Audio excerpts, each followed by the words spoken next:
Next up is Mickey Koch, and she has been the Associate Registrar at the Des Moines Arts Center since 2003, which for those of you who don't know what it means that she gets to touch the art. And Bob Dylan is her god. I didn't write that. I didn't write that. But no, so, but she's in charge of taking care of the art and getting it put up, and she's going to talk to us about what that's like. So let's give her a big round of applause.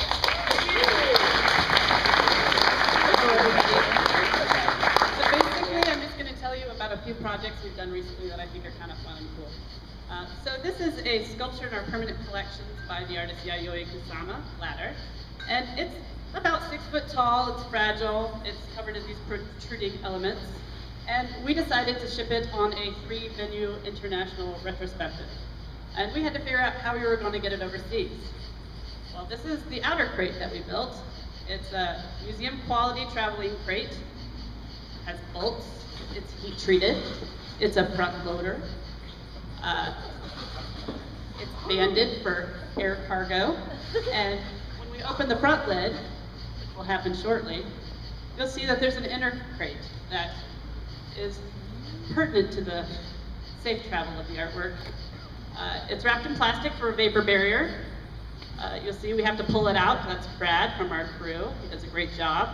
And he's pulling out the crate to unpack it, and we will take the plastic off, and we'll take off the front of the crate. It's a flat crate.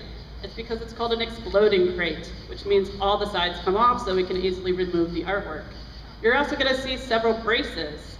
Since the sculpture has to travel upright, we had to put braces where it would limit vibrations and friction because this piece is cracking. There is a close-up of one of the braces that you will remove. And you'll see that we only use archival materials. The Lara, Dartek are the only things that we like to touch the sculpture. You'll see that there's hash marks there. So when we remove the brace, we know where to put it back because we have spent many hours going, where does this go? This is from a fun exhibition we had in 2009. Tara Donovan, I'm sure you all remember that. This was the Untitled Mylar tape piece. And basically, it is just Mylar tape pinned onto the wall. And this piece came to us in 6 crates. It was actually made at the artist's studio, and it traveled, I think the show went to, I can't remember how many venues, it was several.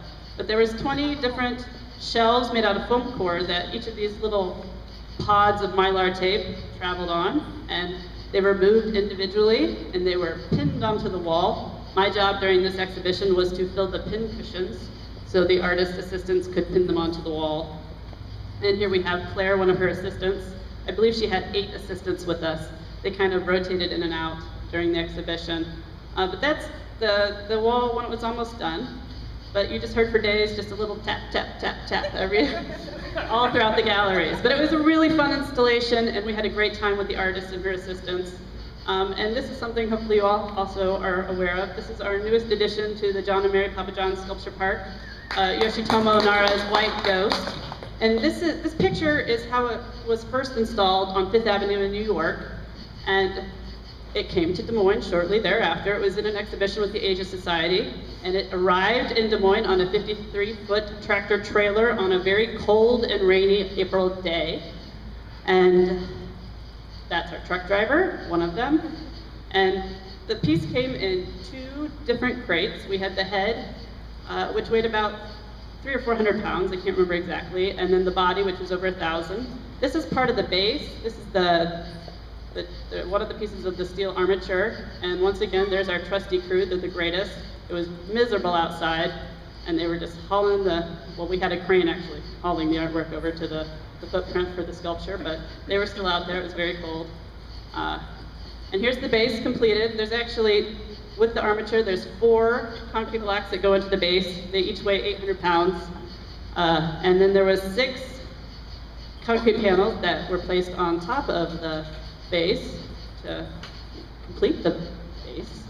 But we had to leave one off, so a few lucky individuals could climb into the sculpture to secure the head once it was put on.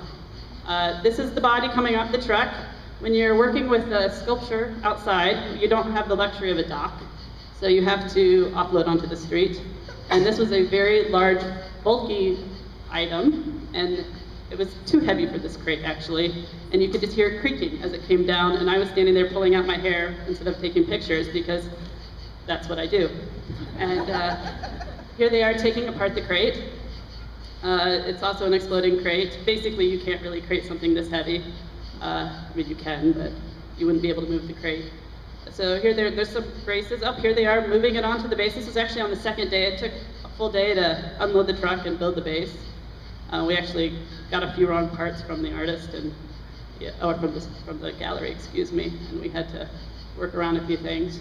So here they are rigging the body onto the base, and you can see there's Veg. He's on the forklift. He drives our official forklift. And there's the head coming off the truck, and it had to actually travel upside down in the crate. So it's suspended by some hardware, and you can see that he's just removing it. We actually move art with all sorts of different tools, and mostly muscle. And here's the head that they're turning it right side up so they can install it properly. So basically it's been picked by the crane, and then it's going to be manipulated by 2 Art Center employees with straps on the ground, and it was really raining at this point, and everybody couldn't feel their fingers, so we were just happy to finally be putting the head on.